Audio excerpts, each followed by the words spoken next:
Assalamualaikum warahmatullahi wabarakatuh. Kali ini saya akan menjelaskan apa itu COVID-19.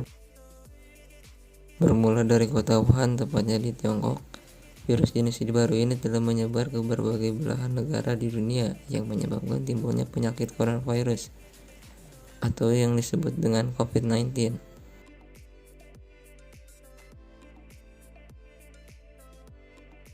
Coronavirus merupakan keluarga besar virus yang menyebabkan penyakit pada manusia dan hewan. Pada manusia biasanya menyebabkan penyakit infeksi saluran pernapasan, mulai flu biasa hingga penyakit yang serius, seperti Middle East Respiratory Syndrome atau disebut MERS, dan sindrom pernapasan akut berat, Severe Acute Respiratory Syndrome atau disebut SARS.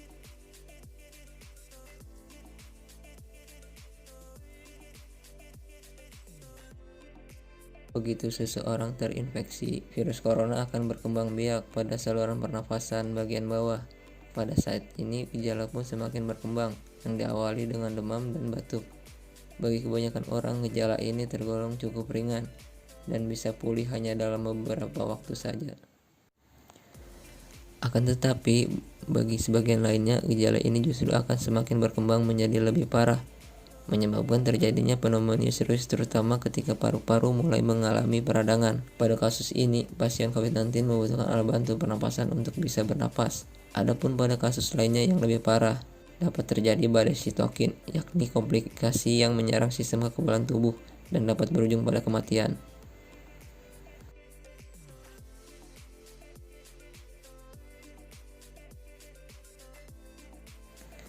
Yang pertama, rutin mencuci tangan hingga bersih adalah salah satu protokol kesehatan yang cukup efektif untuk mencegah penularan COVID-19.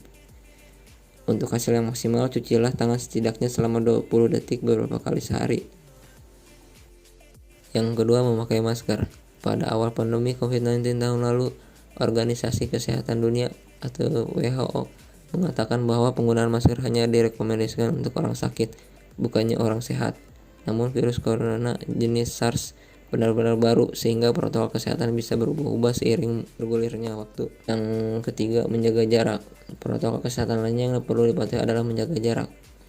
Menjaga jarak minimal 1 meter dengan orang lain untuk menghindari terkena droplets dari orang yang bicara, batuk, atau bersin, serta menghindari kerumunan, keramaian, dan berdesakan. Bila tidak memungkinkan melakukan jaga jarak, maka dapat dilakukan berbagai rekayasa administrasi dan teknis lainnya. Yang keempat, menjauhi kerumunan.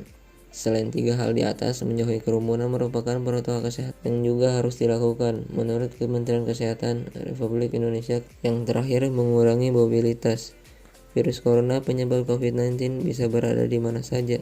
Jadi, semakin banyak dirimu menghabiskan waktu di luar rumah, maka semakin tinggi pula terpapar virus jahat ini.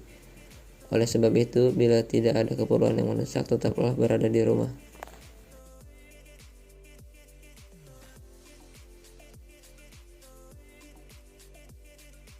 Hingga saat ini, pemberian vaksin COVID-19 adalah solusi yang dinilai paling jitu untuk mengurangi jumlah kasus infeksi virus SARS-CoV-2 penyebab penyakit COVID-19. Meski demikian, hingga saat ini aktivitas dan keamanan vaksin COVID-19 masih diteliti dalam tahap uji klinis oleh pemerintah dan berbagai lembaga terkait. Hal ini merupakan langkah pemerintah dalam memastikan bahwa vaksin COVID-19 yang akan disediakan layak digunakan untuk mencegah COVID-19. Namun, perlu diingat juga bahwa upaya pencegahan COVID-19 tersebut tentunya tetap harus disertai protokol kesehatan. Sekian dari saya. Wassalamualaikum warahmatullahi wabarakatuh.